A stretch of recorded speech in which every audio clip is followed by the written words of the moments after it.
우리 처장님, 예, 그 대법원장의 제청권과 대통령의 임명권은 어느 것이 더 상위 개념입니까? 저는 동등하다고 생각합니다. 동등합니까? 각자 제청권은 제청권이고 임명권은 임명권이라고 생각합니다. 그러면은 우리 처장님 말씀에 의하면 제청권이 임명권과 대등한 관계다, 위상이. 그러면은 결국은 제청권자가 결국은 임명을 하는 거네요. 그러면 그렇지 않습니다. 그럼 임명권자가 왜 필요합니까? 언제든지 임명권자는 임명을 거부할 수 있다고 생각합니다. 그러면요. 그 다음에는 어떻게 합니까? 그럼 후보를 다시 정해야 4명 중에 다른 사람을 해야 할 거 아닙니까? 4명 중에 다시 해야 될지 아니면 그 절차는 끝나서 새로운 절차를 꾸려야 될지는 법률적 검토가 필요하다고 생각합니다. 아니 후보가 4명인데 그 중에서 다른 사람을 추천하는 것이 제청하는 것이 좋겠다고 임명권자가 얘기를 하는데 나머지 3명은 다 필요가 없고 다시 새로 진행을 해야 한다 이 말씀입니까? 그러면은 임명권이 헌법에서 대통령에게 임명권을 준 이유는 무엇입니까?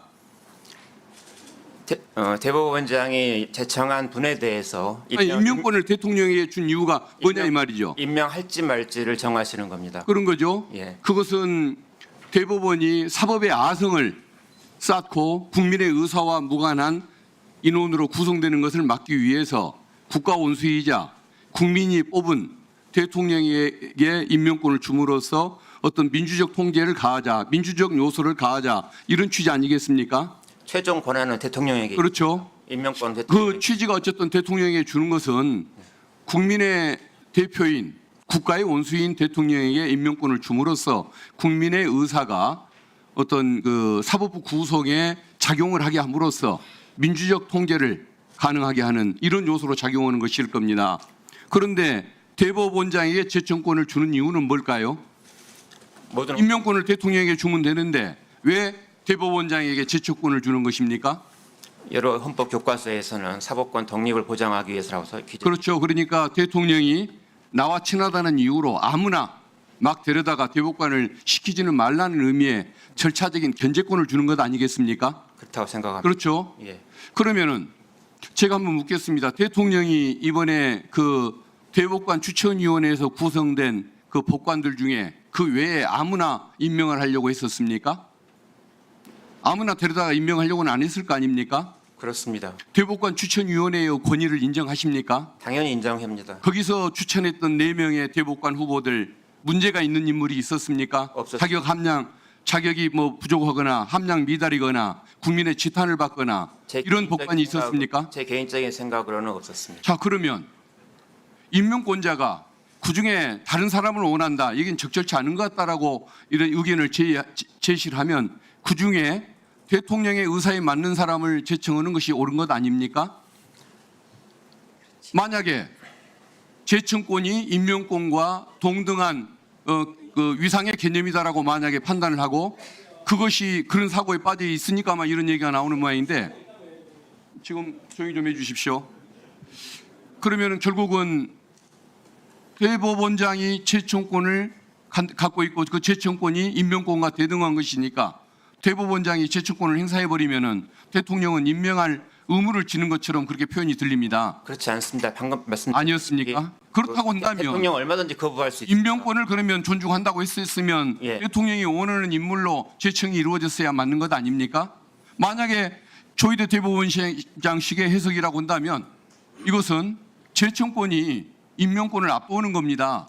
대법원장 마음대로 대법관을 임명하겠다는 것이고 이런 헌법 규정은 필요가 없는 것이겠죠. 그렇지 않습니다.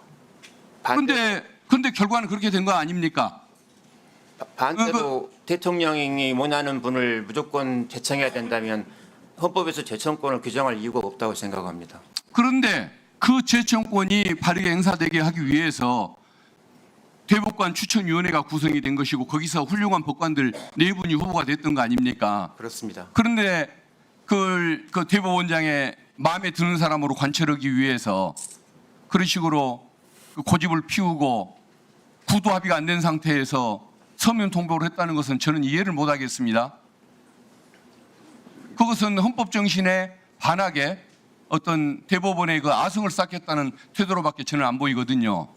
조희대 대법원장님은 제가 보기에는 헌법적 개념에 대한 이해가 부족한 분인 것 같습니다.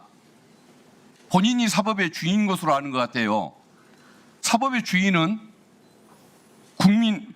사법의 주인은 국민이라고 봐야 하는 것이고, 그 국민을 대표하는 국민에 의해서 선출된 대통령이 임명하는 과정을 통해서 민주적 정당성을 확보하는 것인데, 과연 대법원장을 위한 사법부, 대법원장에 의한 사법부가 아니라고 한다면 내 마음대로 제청하겠다, 내가 제청한 사람 임명하는지 하든 말든 알아서 해보세요, 정치적 부담을 가지고 알아서 해보세요라고 이렇게 일방적으로 밀어붙이는 절차가 되는 것이기 때문에 저는 대법원장님의 태도가 잘못된 것 같습니다.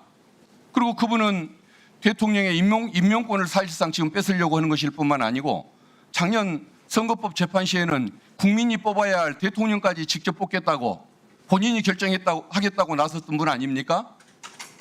이런 헌법 정신을 무시하고 대통령 선출도 내 마음대로 하겠다, 그리고 대법관 임명도 내 마음대로 하겠다라고 이렇게 주장하는 분이라고 한다면, 이건 저는 반헌법적인 정서를 가진 분 같고, 이런 분을 상대로 해서 우리 민주당의 의원들이 대법원장님의 사퇴를 요구하는 것, 그게 결코 부당하다고 느껴지지가 않습니다. 저는 지금까지 그 대법원장 탄핵에 대해서 반대하는 입장을 감정적으로는 이게 충분히 그 이해가 가지만은, 그래도 우리가 이성적으로 접근해야 하기 때문에 자제해야 한다라는 입장을 늘 취해왔던 사람인데, 이번 사태를 보면서 조희대 대법원장님은 저는 보면은 어떤 헌법 정신에 충실치 못한 분이라는 생각이 들고, 이 정도 되면은 저희들의 우리 민주당 의원들의 사퇴 주장이 결코 잘못된 것이 아니라는 생각이 드는데, 처장님의 생각은 어떠신지 한번 의견 좀 주십시오. 그걸 이제 알았어. 예, 한번 의견 주십시오.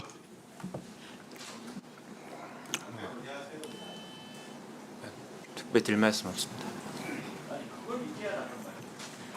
예, 수고하셨습니다. 대법원장이 이 정도까지는 아니었는데 법원행정처장이 와서 이런 지경을 만든 것 같습니다.